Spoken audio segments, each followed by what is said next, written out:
Hello students, कल हमने पढ़ा था graphical representation of linear polynomial तक और आज हम लोग पढ़ने वाले हैं graphical representation of quadratic polynomial. देखिए, हमने पिछले लेक्चर्स में क्वाड्रेटिक इक्वेशन के बारे में, क्वाड्रेटिक पॉलिनोमियल के बारे में बहुत कुछ जान लिया है, फैक्टराइजेशन करना सीख लिया है, ये सारी चीज़ें सीख ली है। जनरल टर्म्स आज हम लोग पढ़ लेंगे और लीनियर पॉलिनोमियल में हमने ये भी पढ़ लिया। लीनियर पॉलिनोमियल के जब हम लोग ग्राफिकल एनालिसिस कर रहे थे, ग्राफिकल रिप्रेजेंटेशन कर रहे थे, तो वहाँ पर हमने पढ़ा था कि लीनियर पॉलिनोमियल के दो कंडीशंस होते हैं। लीनियर पॉलिनोमियल दो पॉइंट्स उसके इम्पोर्टेंट पढ़े थे। पहला कि लीनियर पॉलिनोमियल एक स्ट्रेट लाइन ग्राफ देता है और दूसरा पढ़ा था कि वो एग्जैक्टली 1 0 देता है। अब जो है हम लोग graphical representation of quadratic polynomial पढ़ेंगे और ग्राफिकल रिप्रेजेंटेशन ऑफ जो क्वाड्रेटिक पॉलिनोमियल है ये बहुत ज़्यादा इंटरेस्टिंग है, बहुत ज़्यादा आसान है। इसकी भी पॉइंट्स होंगी, इनके भी मतलब पॉइंट्स होंगे, उन पॉइंट्स को आप याद कर लेना और देखना कि ये सवाल आपसे मतलब ये बहुत इजीली आपसे होने लग जाएगा। सबसे पहले तो आपको पता है कि जो क्वाड्रेटिक पॉलिनोमियल होता है, क्वाड्रेटिक पॉलिनोमियल उसकी डिग्री जो होती है वो 2 होती है। डिग्री का मतलब क्या होता है? Highest power.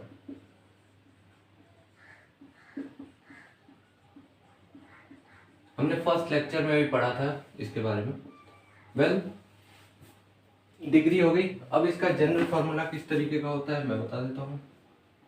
y equals to ax² plus bx plus c, इस तरीके का इसका जनरल फॉर्मूला होता है। इसके जीरोस कैलकुलेट किए जाते हैं, जीरोस निकाले जाते हैं। एक मेथड होता है फैक्टराइजेशन से, जो हमने पढ़ा था, और इस चैप्टर में फैक्टराइजेशन मेथड हमने पढ़ा था और इस चैप्टर में फैक्टराइजेशन के अलावा और कोई दूसरे मेथड की ज़रूरत नहीं है। आगे जब हम लोग क्वाड्रेटिक इक्वेशंस पढ़ेंगे तो उसमें हम लोग पढ़ेंगे कि कैसे कैसे हम लोग रूट फाइंड करते हैं, उनको भी कैसे फाइंड किया जा सकता है, और उसमें हमारे 3 रूल्स होते हैं। वो सारी चीज़ें हम पढ़ेंगे। फैक्टराइजेशन का एक मेथड होता है, एक मेथड हमारा होता है श्रीधार्याचार्य रूल, एक मेथड परफेक्ट स्क्वायर बनाने का होता है। तो ये सारी चीज़ें हम लोग क्वाड्रेटिक इक्वेशन चैप्टर में पढ़ेंगे और बहुत अच्छे से पढ़ेंगे। यहाँ पर जो है सिर्फ एक ही मेथड है जीरो कैलकुलेट करने का, इसी की ज़रूरत है बस, कि फैक्टराइजेशन। ठीक है, फैक्टराइजेशन। अब ये वाले पॉइंट के लिए मैंने थोड़ा ब्रीफ दिया है इसका ब्रीफ दे दिया क्योंकि थोड़ा सा आपको अंदाजा रहे। लेकिन जब ग्राफिकल आप रिप्रेजेंटेशन करते हैं तो क्या आपको ज़रूरत होती है चीज़ों की। देखिए, मान लीजिए कि आपको y इक्वल्स टू दे रखा है x² माइनस 2x प्लस 1, इस तरीके का इक्वेशन आपको दे रखा है। इस इक्वेशन को आपको क्या करना है? इस इक्वेशन में आपको इसको ग्राफ पे रिप्रेजेंट करना है, इस इक्वेशन को। तो कैसे आप रिप्रेजेंट करेंगे? बहुत ज़्यादा आसान है, बहुत ज़्यादा आसान। मैंने लीनियर पॉलिनोमियल के बारे में पढ़ाया था। मैंने कहा था कि लीनियर पॉलिनोमियल जो होता है उसमें पहले हम y और x की वैल्यूज को पुट करके उनके कोऑर्डिनेट्स निकाल लेते हैं और फिर कोऑर्डिनेट्स को हम ग्राफ पे रिप्रेजेंट कर देते हैं। बस वही तरीका है। यहाँ पे हमें y और x के कोऑर्डिनेट्स को पहले फाइंड करना पड़ेगा, जैसे बिल्कुल हम लीनियर पॉलिनोमियल में फाइंड कर चुके हैं। देखिए, एक चीज़ के लिए मैं पहले ही सॉरी बोल रहा हूँ क्योंकि मेरा माइक आज खराब हो चुका है और मैं माइक बनने के लिए दिया हूँ, तो वो माइक को मतलब इसलिए आज आवाज़ थोड़ी सी मेरी खराब आ सकती है, क्वालिटी अच्छी नहीं आ सकती। बट आप बताओ, बोर्ड की क्वालिटी बिल्कुल सही है कि नहीं? बिल्कुल सही क्वालिटी है कि नहीं? बिल्कुल क्वालिटी सही है इसकी। और x और y हम यहाँ पर फाइंड करेंगे। y की वैल्यू कितनी थी, x square minus 2x plus 1।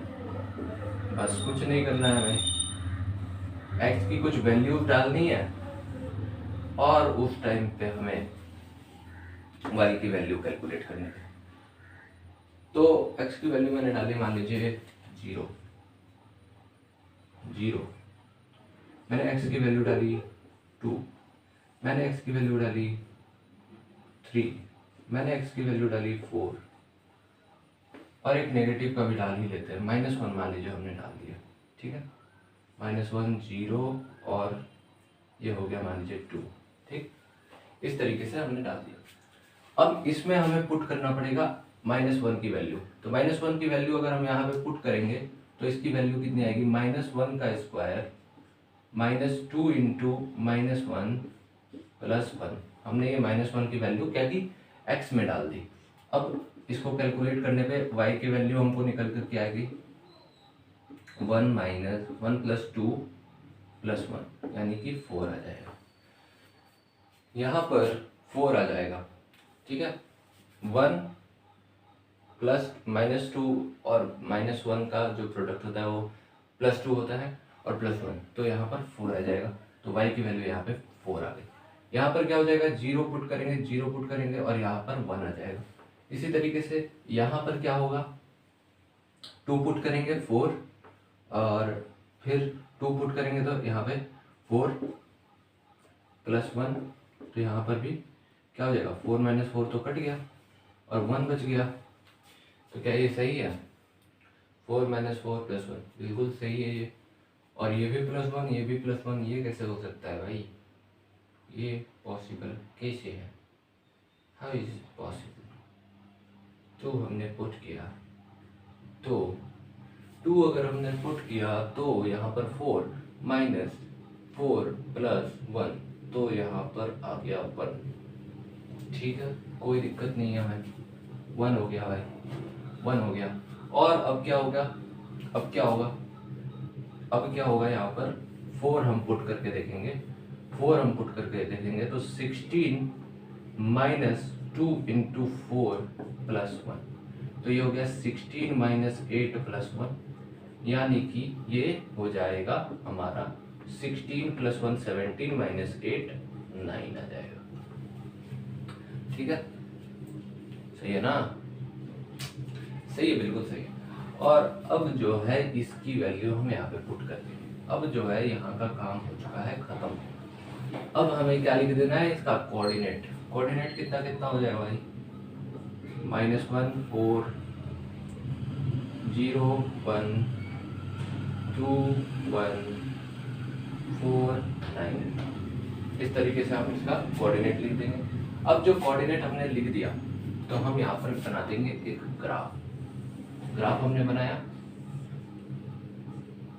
इसमें क्या क्या है उसको पुट कर देंगे, 1 2 3 4 5 6 7 8 9।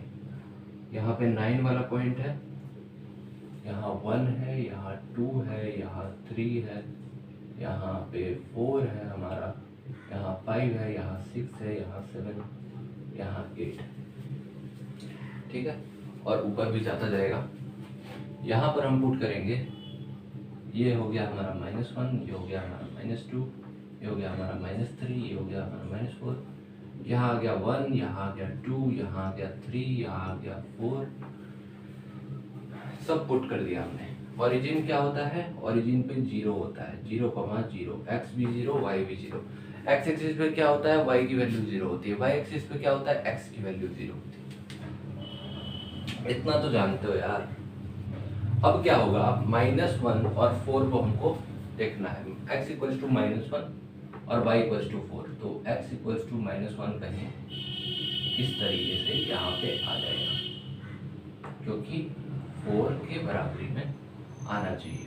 तो यहाँ पर पॉइंट आ जाएगा x इक्वल्स टू -1 और y इक्वल्स टू 4, तो -1, 4 कोऑर्डिनेट हमारा ये हो जाएगा, -1, 4। इसके बाद नेक्स्ट पॉइंट है हमारा 0, 1, तो x की वैल्यू 0, x की वैल्यू 0 y एक्सिस पे होती है और y की वैल्यू 1, यानी कि यहाँ पर हमारा नेक्स्ट पॉइंट 0,1 आ जाएगा। ठीक, उसके बाद हमारा आएगा 2,1। 2,1 जो होगा हमारा वो यहाँ पर आएगा। 2 हमारा ये है और 1 हमारा ये है, तो यहाँ पर हमारा पॉइंट आ जाएगा 2,1। और ये है हमारा 4,9, तो 4 यहाँ पर है और 9 यहाँ पर है, तो 9 और ये 4 दोनों यहाँ पे इंटरसेक्ट करेंगे तो ये हो जाएगा। तो इसका ग्राफ कुछ इस प्रकार आता है।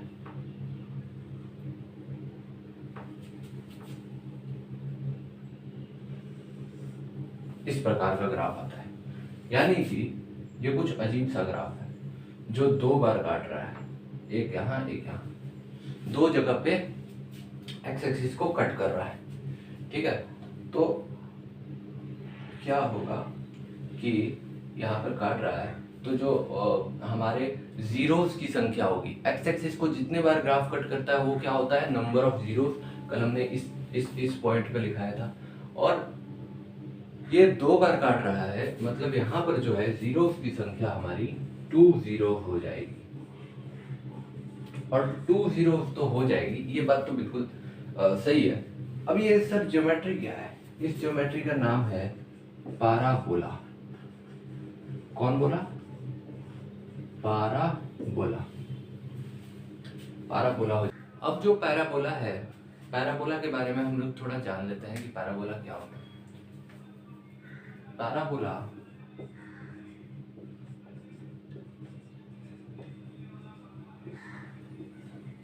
दो तरीके का होता है, एक ऊपर की कटोरी और एक नीचे की कटोरी। एक ऊपर की कटोरी, एक नीचे की कटोरी। जो ऊपर की कटोरी होती है वो a जब हमारा पॉजिटिव होता है, देखिए इक्वेशन होता है y = ax² plus bx plus c। y = ax² plus bx plus c, ये हमारा इक्वेशन होता है। इसमें जो a है, ये a जब पॉजिटिव होता है तो अपवर्ड फेसिंग पैराबोला आता है। इसको हम लोग कहते हैं upward facing parabola. Upward facing parabola. और ये होता है downward facing parabola.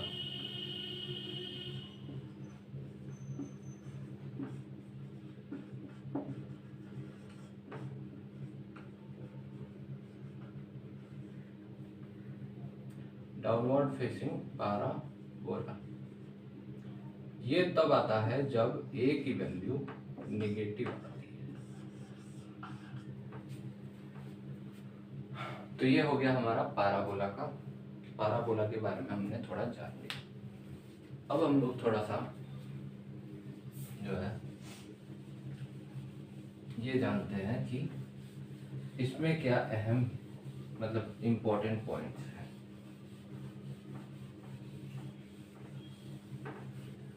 What are the important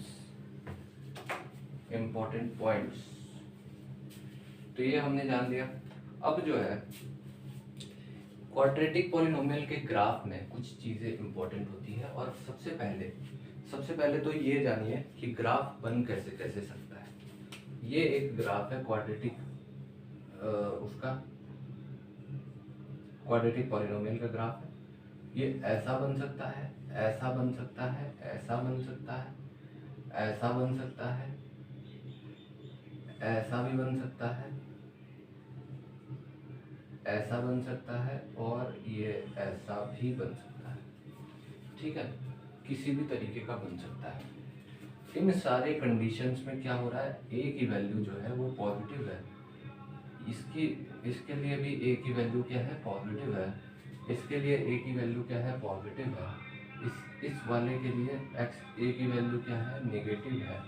और इस वाले के लिए a की वैल्यू क्या है, पॉजिटिव है। इसके लिए a की वैल्यू क्या है, नेगेटिव है।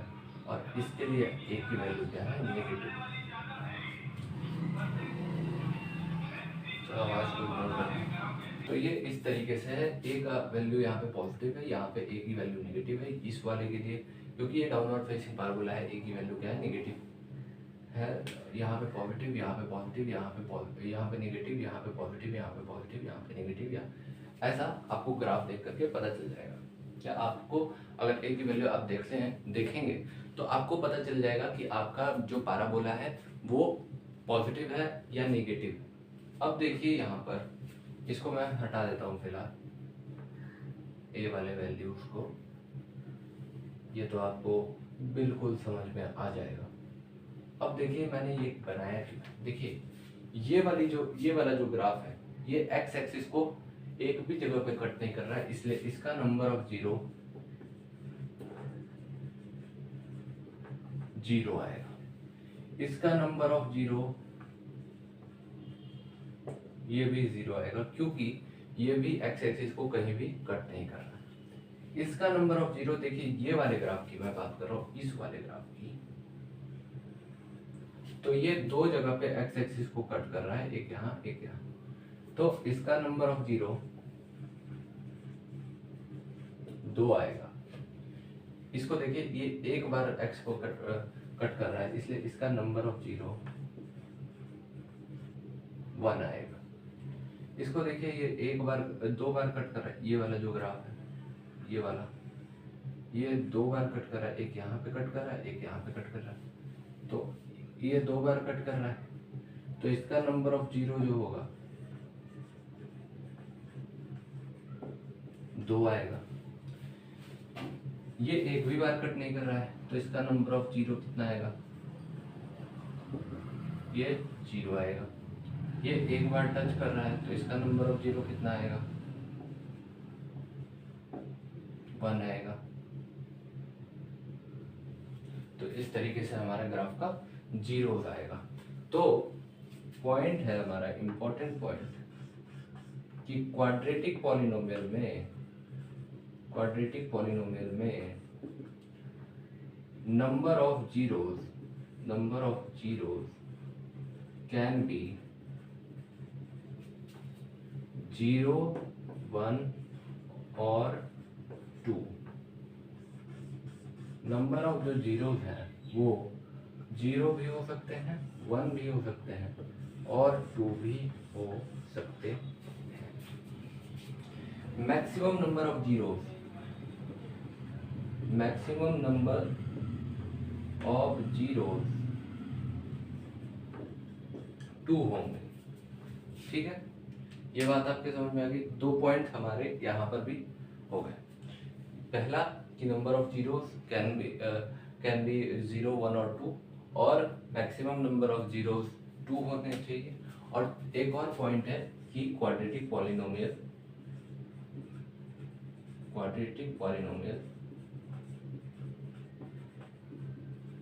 gives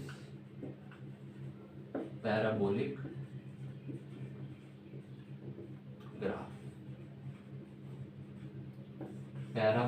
ग्राफ देता है।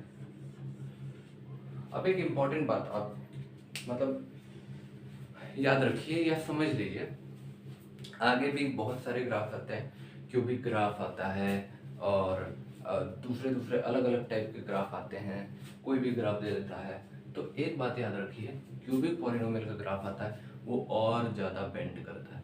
आपने देखा था कि जो लीनियर पॉलिनोमियल का ग्राफ था वो पूरा एकदम स्ट्रेट लाइन था, और जो क्वाड्रेटिक पॉलिनोमियल का ग्राफ है वो क्या है, पैराबोला है, और एक उसमें बेंड हो गया।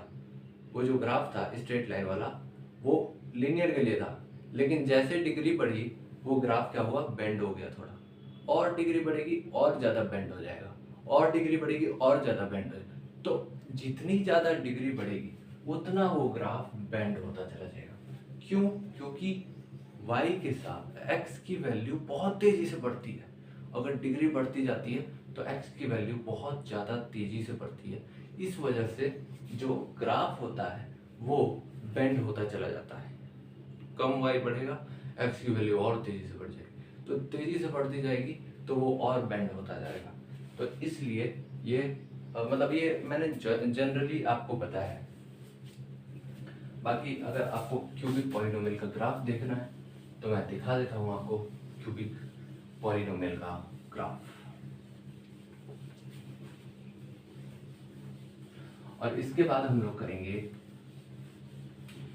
इसके बाद हम लोग क्या करेंगे, इसके बाद हम लोग कुछ करेंगे क्या, बिल्कुल करेंगे कुछ ना कुछ तो करना पड़ेगा।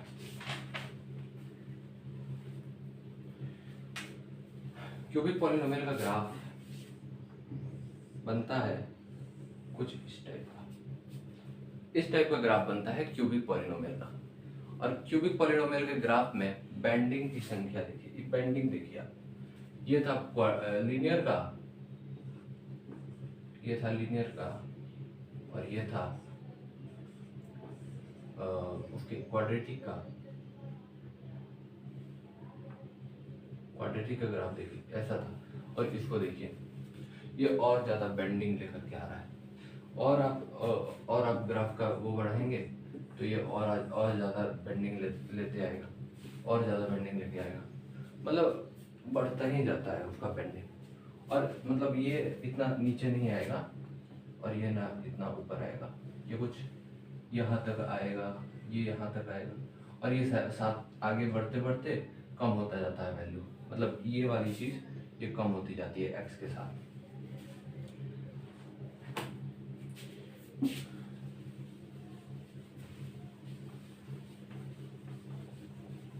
इसमें इम्पोर्टेंट बात यह है क्यूबिक पॉलिनोमियल के अंदर इम्पोर्टेंट बात यह है कि cubic polynomial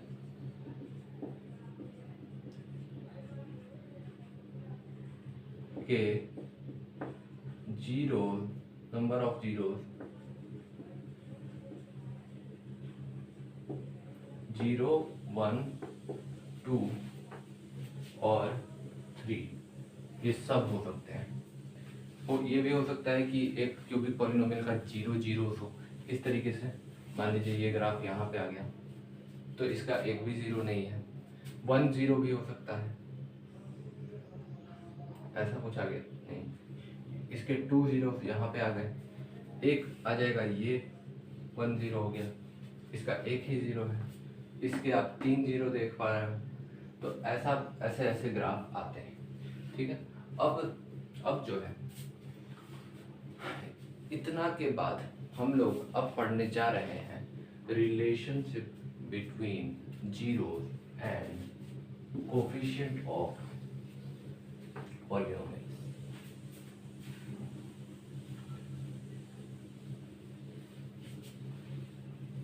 Relationship between zeros and coefficients of, क्या पढ़ने जा रहे हैं, रिलेशनशिप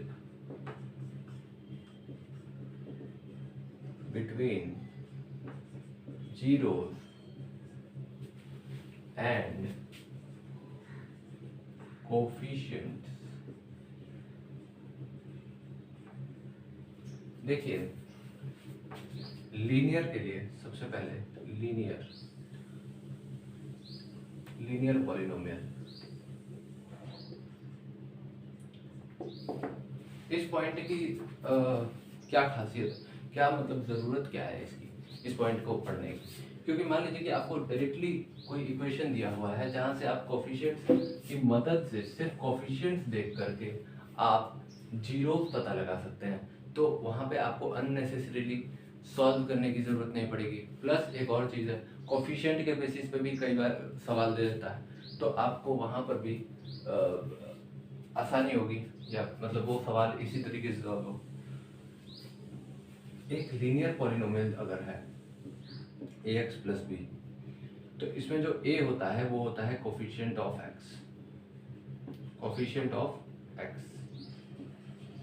और b जो होता है वो होता है constant term,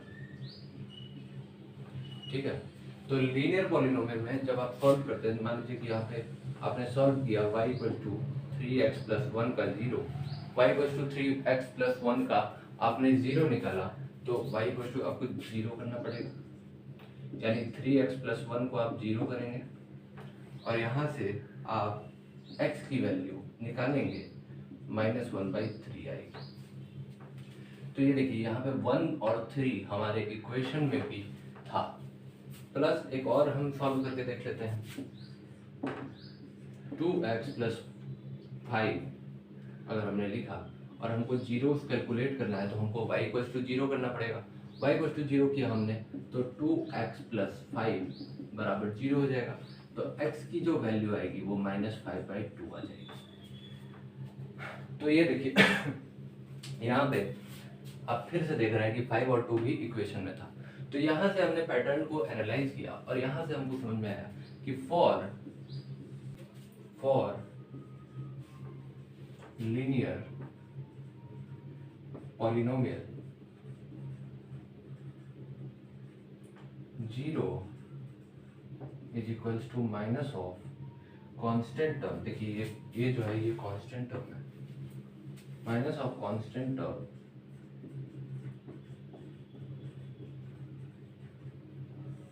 divide bye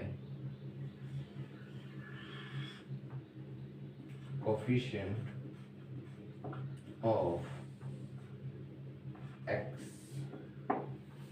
x का कोफिशिएंट, ये हमारा रिलेशन निकल के आ गया और लीनियर पॉलिनोमियल। ठीक, ये हमने रिलेशन निकाल दिया। इसी तरीके से हम क्वाड्रेटिक का, जब हमने क्वाड्रेटिक का और क्यूबिक का भी जब हमने एनालाइज किया तो हमें कुछ रिजल्ट्स निकल करके आए। उन रिजल्ट्स को मैं आपको बता देता हूँ। जो हमने पढ़ा था लीनियर के बारे में, अब लीनियर के बारे में बाद हम लोग relation between zero and coefficients for quadratic polynomial और क्यूबिक पॉलिनोमियल भी पढ़ लेते हैं। क्वाड्रेटिक पॉलिनोमियल का जनरल टर्म होता है ax² + bx + c, जिसके दो रूट्स हैं अल्फा एंड बीटा। तो इसके लिए रिलेशन नंबर 1 होता है ये सम ऑफ द जीरोस, यानी कि alpha plus beta equals to होता है -b/a। -b/a का मतलब हो गया माइनस कोफिशिएंट ऑफ x, यहाँ पे b जो है वो कोफिशिएंट ऑफ x है, और अपॉन यानी divide by coefficient of x², यानी कि a। तो ये हो गया पहला रिलेशन। दूसरा रिलेशन हो गया product of zeros. Product of zeros जो होता है अल्फा इंटू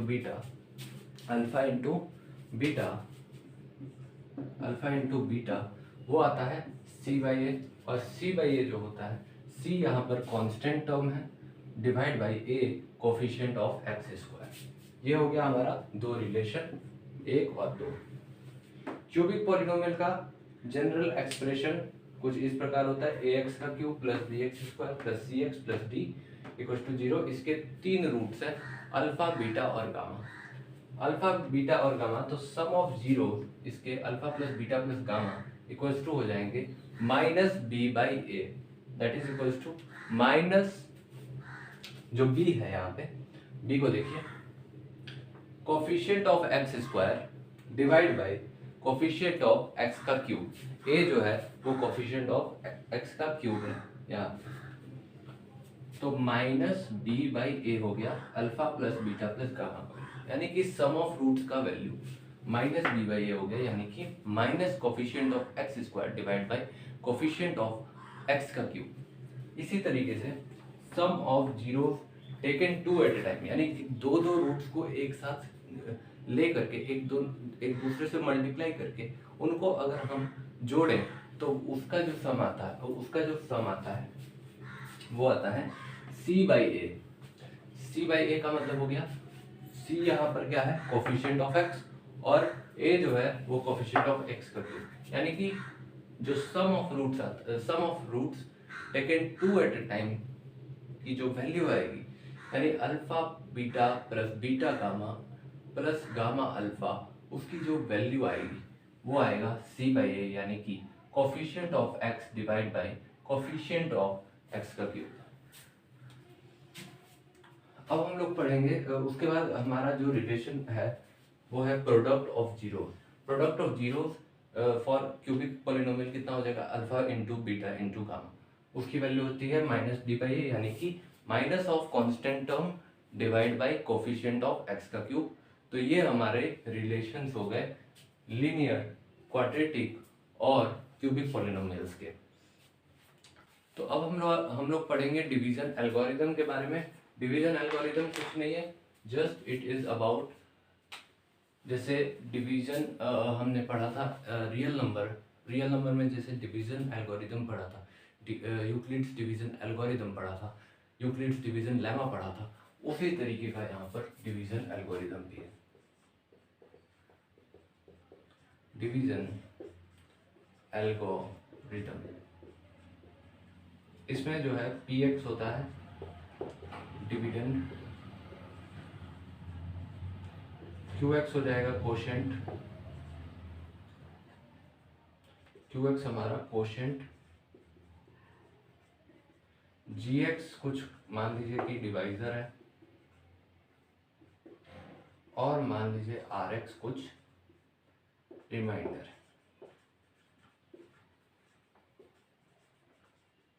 तो रियल नंबर में हमने क्या पढ़ा था कि जो डिविडेंड होता है, यूक्लिड्स डिवीजन लेमा में हमने पढ़ा था कि जो डिविडेंड होता है वो होता है divisor into quotient plus remainder. तो सेम चीजें इसमें भी होती, यानी कि इसमें जो होगा px इक्वल्स टू gx यहाँ पे डिवाइजर gx इंटू कोशेंट हो जाएगा qx प्लस रिमाइंडर हो जाएगा rx। तो ये हमारा डिवीजन एल्गोरिदम कहलाता है।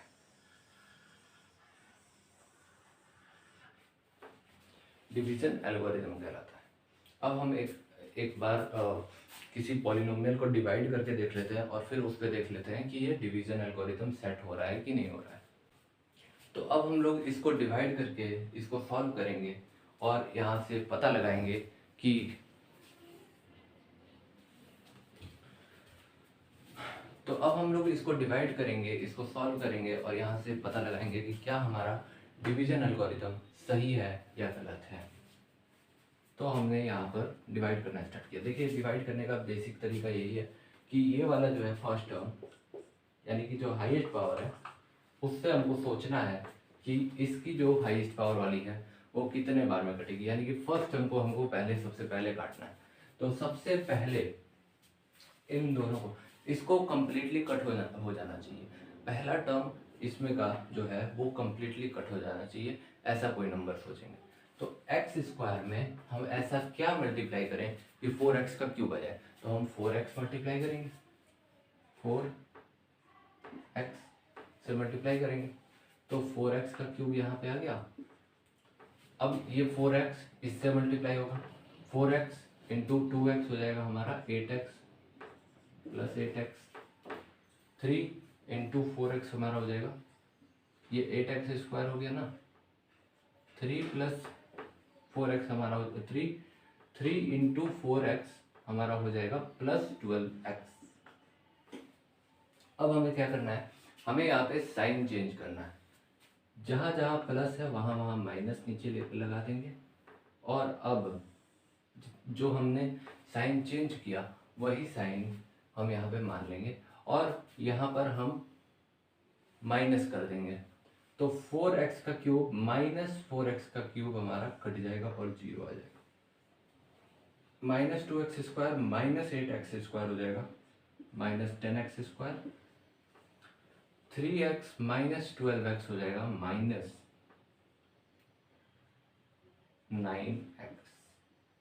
ये हो जाएगा हमारा,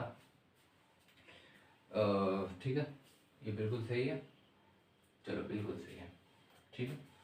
अब हमने क्या किया, हमको ये वाला ये हम हटा देते हैं, ये वाले को पूरा काट देना है। तो इसमें ऐसा क्या मल्टीप्लाई करें कि माइनस 10x स्क्वायर आ जाए। तो माइनस 10x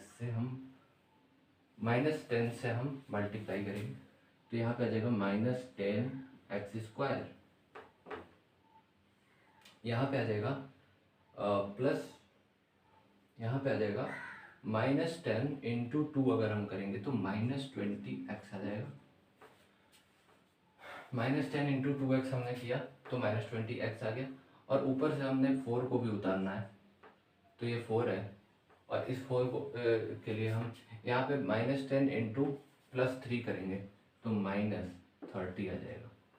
अब कुछ नहीं करना हमें, यहाँ पर साइन चेंज करना है, plus plus minus sorry plus, ये कट जाएगा पूरा। यहाँ पर ये कितना आ जाएगा, 11x आ जाएगा। 20x प्लस में है और माइनस में है 9x, तो यहाँ पर हो जाएगा 11x। 20x प्लस में है और 9x माइनस में है तो 11x आ गया।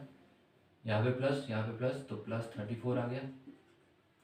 तो यहाँ पर ये हमारा रिमाइंडर आ गया।